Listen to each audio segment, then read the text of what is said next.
Hey guys, this is Hani from Education USA and welcome to our Maturita series.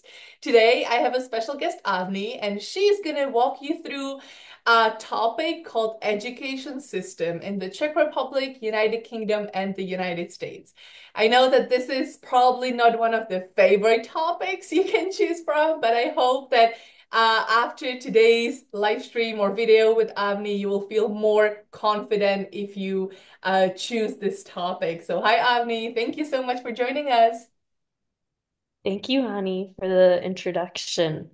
Yeah, I understand why this is maybe not a very popular question from the Maturta, and I wanted to start sort of with a question for you guys, which is what is the value in learning about other education systems? I think it's a fair question to ask, especially if you're not planning to go study in the US or the UK. What is the value of learning about other education systems?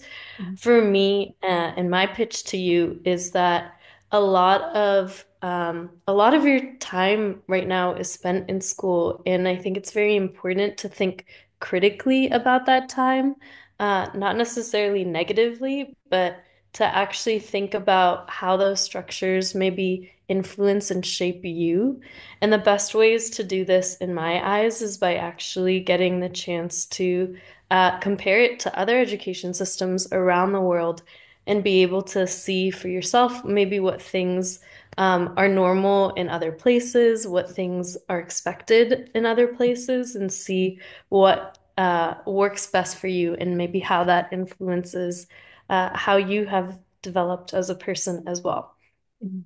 So, hopefully, today will be a chance to not only learn about the US education system and the UK education system, but also look internally and understand more about your education system as well. I like to start with this quote, which is a James Baldwin quote about the purpose of education. Uh, a lot of times I ask my students, why do you go to school? And they say to learn, to read. But I think a big part of it is also to develop critical thinking skills and form your identity. And this is a quote that captures it. I'm not going to read through it just to save time, but feel free to pause and reflect on it as well. Okay, so we'll start with the education system structures. I'll start with the Czech education system, which I'm sure you understand a lot better than I do. So I won't go through all the details of it.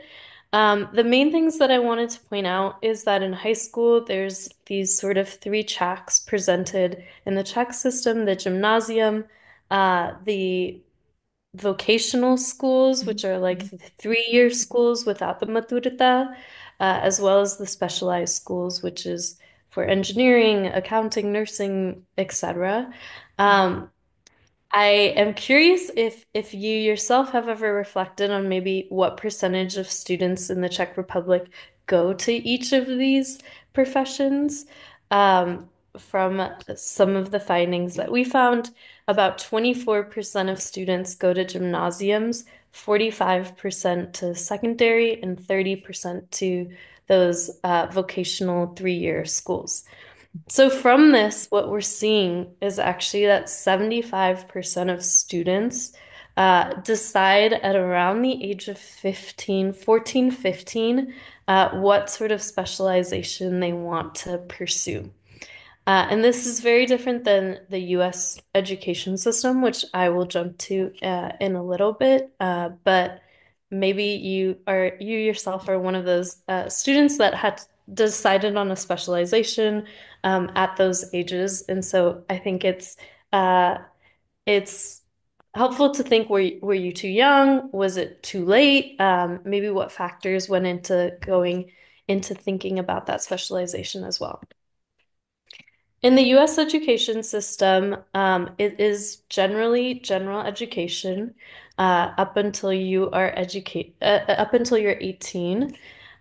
This is the public education system. If you do want to specialize, if you're sure you're passionate about engineering, if you're sure you're passionate about literature, whatever it is, and you want to specialize before 18, then you have to go to a private school, which is very expensive and yeah, tends to cost a lot of money. So here what we have is preschool, then you go to elementary school, middle school, and then high school at the end. And all of this is general education system. So this is the US. The UK system is maybe somewhere in between. So for the specialization, they start at primary education and secondary education, Mhm, and then they have something called further education. So in the further education, they often will choose a specialization of some sort, or there is a specialty associated with it. And but that is the last 2 years. So mhm, they have compulsory school age up until 18, mhm, which is different from the Czech Republic. I believe the Czech Republic's compulsory age is up until 14 or 15. And in the US, it varies from 14 to 18, mhm, depending on what state you're in. mhm, In the UK system, they have, confusingly, their public schools are actually the ones that cost money, and their state schools are free. And so I think about 90% of students end up going to state schools because it is free for people that aren't internationally living there as well. mhm, Okay, so again, one of the things and the topics that I like to look into is specialization. So in the Czech Republic, it's common to specialize at the age of 14. In the US, it's very common at 18 when you're actually applying for college. I actually had the choice of applying for college as undecided or undeclared. So I went to college unsure and took a couple classes and declared my major a couple years later. mhm, And one of the first things that I think is something that you can easily talk through is what are some of the pros and cons of deciding your specialization before high school. This is actually a topic that in the Czech Republic, the Department of Education is discussing potentially extending that time. And so aside from maybe listing out the opinions or the facts of uh, what the different names are of the school systems, you can also talk about the specialization and how you feel about specializing early or later, or how that influences um, your education as well. mhm, mhm, Okay, the next topic is class schedule. So this is my high school schedule from the US. And so I'll give maybe some time to look through and see what are some differences that you'll see. Um, One of the main differences I found in the schools in the US is the idea of choice in your schedule.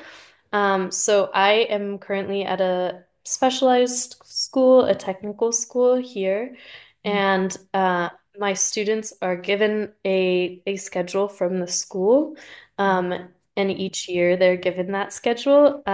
Whereas in my high school experience, I had to select classes, and there were different decisions to sort of make for that. So here on my schedule, you'll see the term AP, which mhm, means advanced placement. So that is your advanced level class.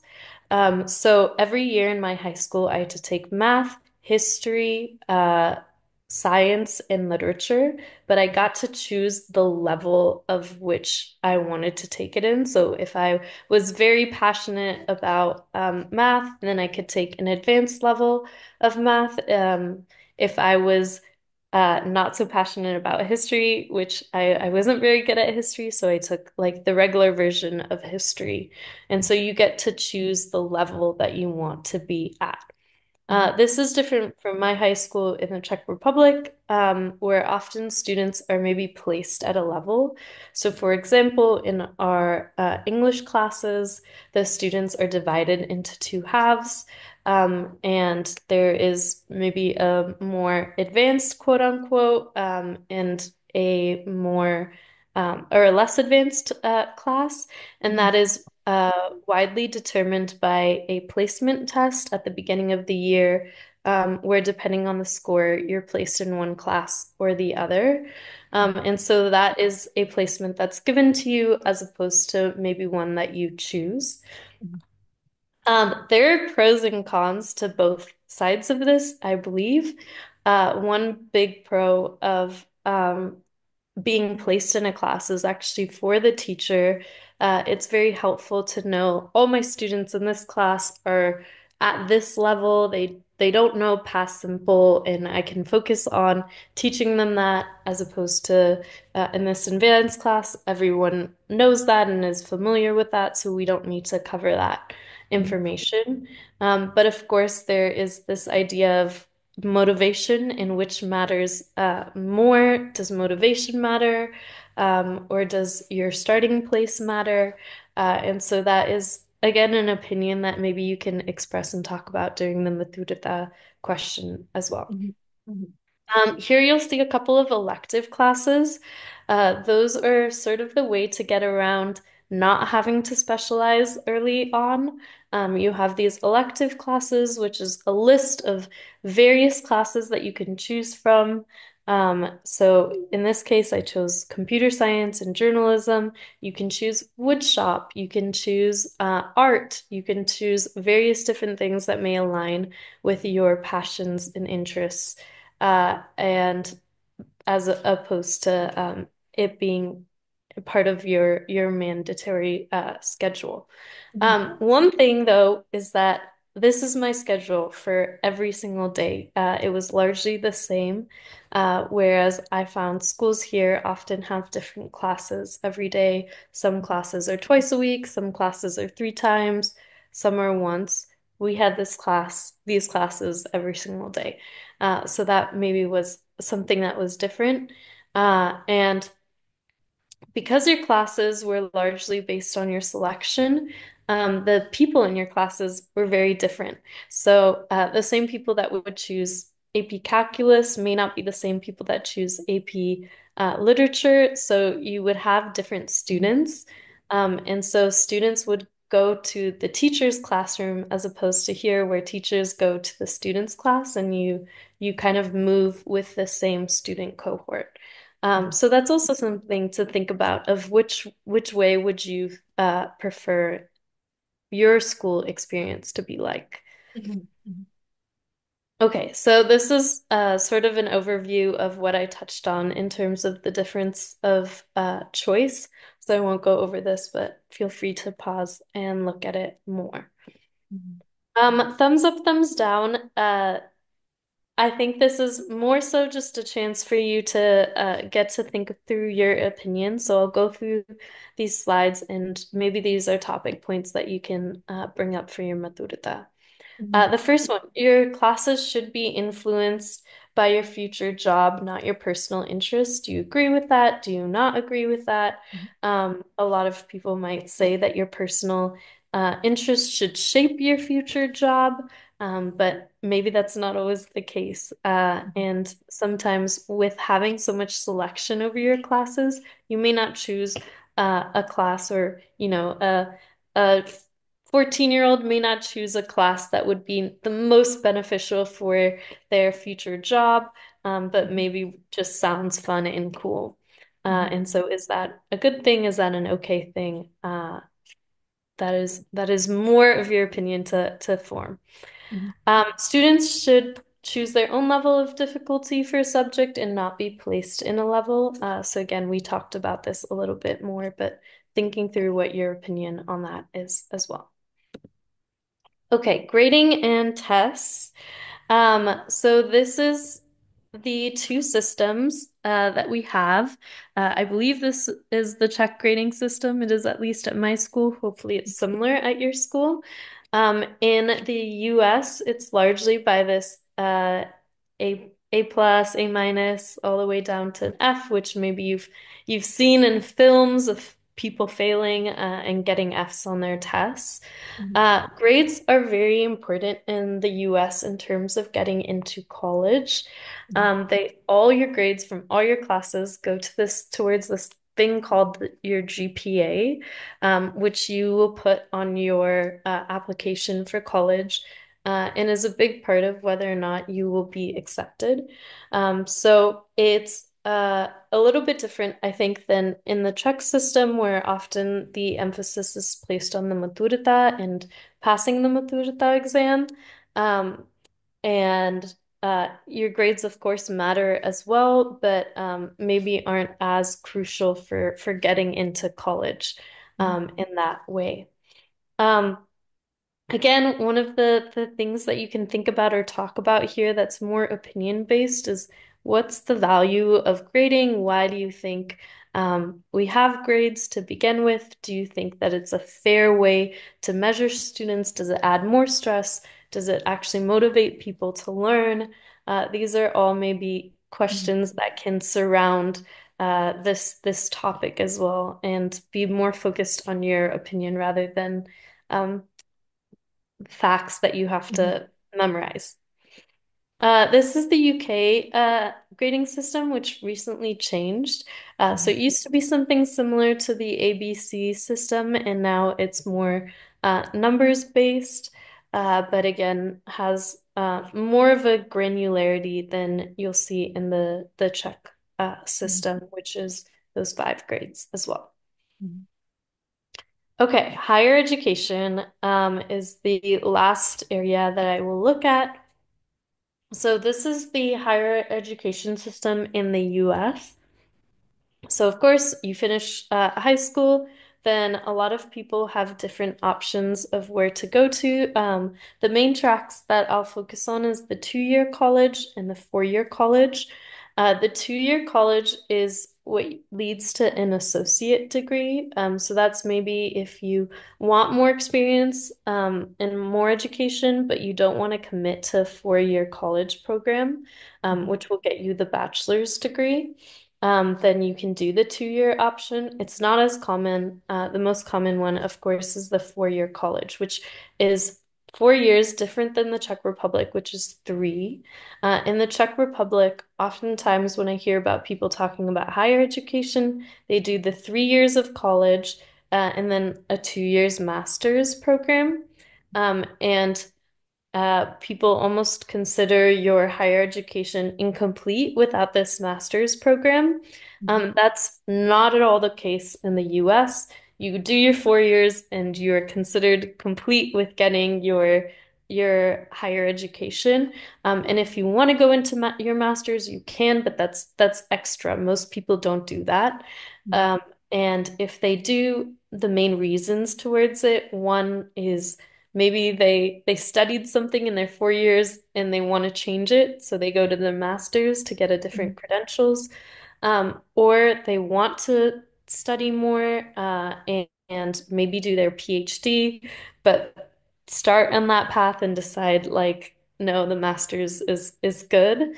Mhm. So it's usually not coming from an idea of like wanting to complete their higher education, and more so like extra reasons as to why they want to do it.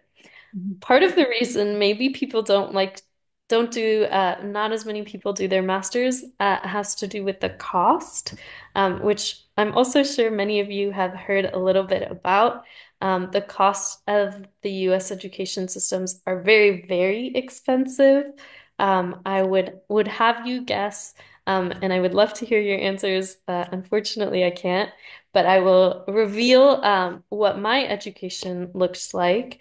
So I went to UC Berkeley, which is a public university in California. And this is the cost of my education for a year. So it's 15K. Mhm. Again, maybe you heard the word public. Mhm. So this is considered cheap for a college education. which is maybe not the case, maybe not what you would think. And this does not include your housing. This does not include having to pay for food and all of the other expenses that come with living. But this is just the cost for your education is $15K. Now, when I went to school, I would sit next to people from the Czech Republic, from Texas, from all over the world outside of California, and those people had to pay different prices for the same education that we were both sitting in and taking in. So the people from out of state had to pay more like private school costs, and they had to pay around 50K per year for the education. So it was a very weird thing to sit next to people that were getting the same teachers, the same lessons, everything, but they paid over three times as much as you did. So 50K again is maybe more standard for a private university payment. But if you start to look at all of the schools that maybe you guys have heard more about, which is Harvard, Yale, Brown, all of these Ivy League schools, those schools can actually cost somewhere from 60K to 90K per year.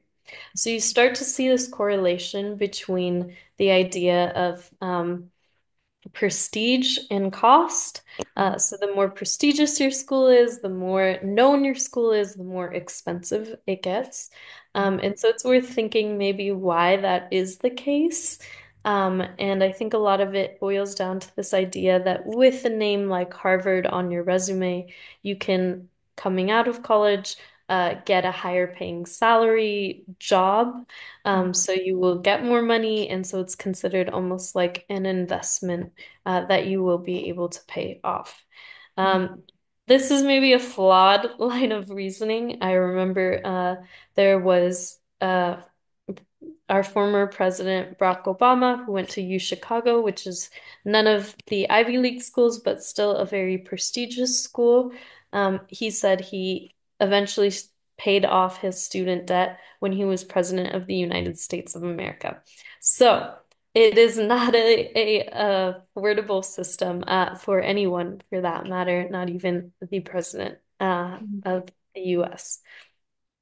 Okay, so I will stop there, but I do want to take this as a chance for you guys to again um, think maybe more critically and reflect on the differences in your systems, see what you like better in the Czech systems, see what you maybe would have liked differently in yours as well.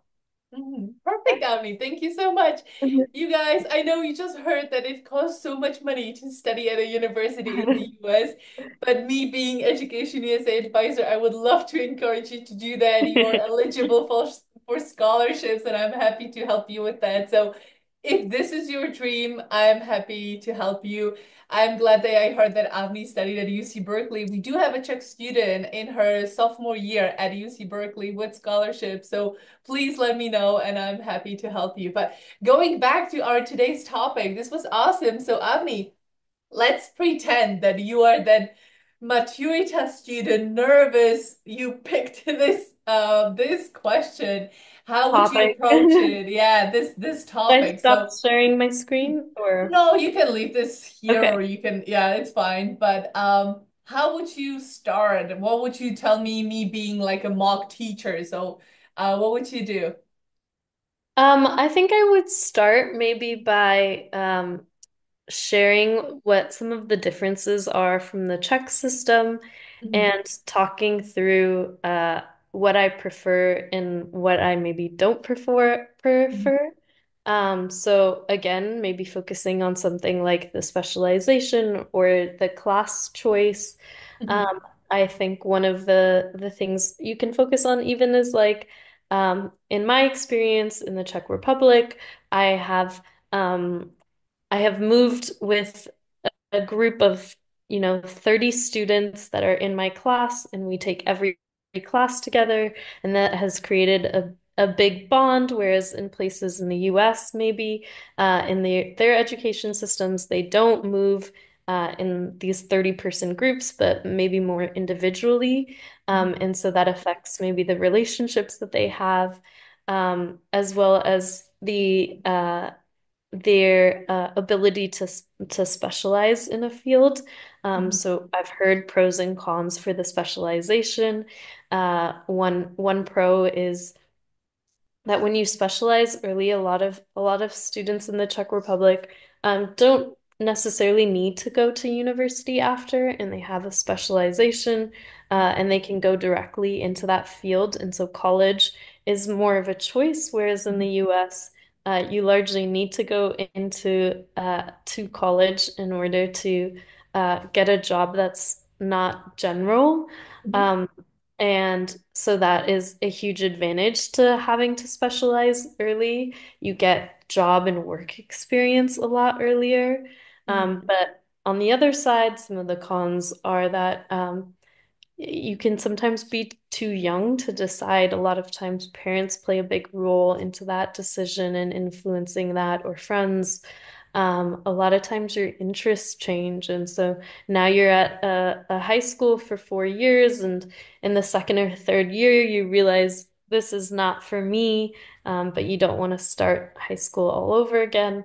And so those sort of structures are maybe something that you can highlight and talk through and focus on again, the opinion part of it. Perfect. Awesome. And me being a nosy teacher, I'm sure you guys will have some of these in your committee. I'll have some additional questions for you regarding this topic. So, uh, please tell me, what are school buses, yellow buses? What do they do? Um, so school buses in the Mhm. US are I didn't process that this is not something that's common here, but they pick up students from maybe like a street near their house or maybe exactly from their house, Mhm. and take them to school, Mhm. so that all the students are able to have like a way to get there, and their Mhm. parents don't necessarily need to drop them off, especially when they are younger as well. So Cool. Okay. What is your opinion on homework? Oh, okay. Uh-huh. As someone who wants to be an educator in the future, I think homework is very beneficial. Um, there's not enough time at school, and I think homework is a good way to actually practice the material that you're learning and to reinforce some of it and to see independently how you're able to do it. A lot of times material can be slower for some students and to process and faster for others. And homework gives a good chance for the students that feel like I don't quite get it, gives them a chance to really like sit down with that material and get up to speed, so that they don't fall behind in the classes as well. Perfect. Now I would like you to compare the three countries regarding school uniforms and maybe what are some advantages or disadvantages of that. Okay, I didn't talk about school uniforms, but school uniforms, for example, in the UK are required more or Mhm. less. Mhm. In the US, there are restrictions on what you can wear in school, but there's no school uniform Mhm. unless you go to a private school. So I went to public school, and I thought for some students it was a lot of efforts to have to think about what outfit and plan their outfit every single day. And it would have Mhm. been easy to just have a school uniform that they would have to wear every day, and it kind of Mhm. puts everyone on an equal level. Mhm. But personally, I wasn't one of those students that thought about my outfit. I would roll up in sweatpants and pajamas. And I loved that I had the ability to do that. Mhm. But also there was a lot of school in concern in schools around like how short your shorts were, and you couldn't wear like spaghetti strap shirts, and those sort of things often caused conflict with the teachers and the Mhm. students where I remember students would always be like running into the bathroom when a teacher would come because their shorts they knew were too short, and they didn't want to get trash duty from it or something. Hmm. So in that way, sometimes uniforms make things easier, but I think it limits the expression of freedom that you can have. Okay. Thank you, Avni. So you guys, I know this can be a stressful topic, but there's so much you can talk about. You can talk about your favorite subject. You can talk about your PE lesson, like just talk from your experience. You have gone through this, so you can talk about your Czech experience with preschool. What did you learn? And about your high school. We also have electives, you can talk about the Maturita exam and how important it is and how difficult it is for you or maybe not. So I hope you enjoy these information and I hope that this will help you with your preparation for your Maturita exam. So if you have any questions, Avni and I are happy to schedule a one-on-one consultation with you. Um, yeah, it's fine. But feel free I to see reach it out to too. us. Feel free to reach out to us. I'm happy to listen to you, how you prepare it. I'm happy to give you feedback. So does Avni. So please let us know and good luck with your Maturita, guys. Bye. Bye.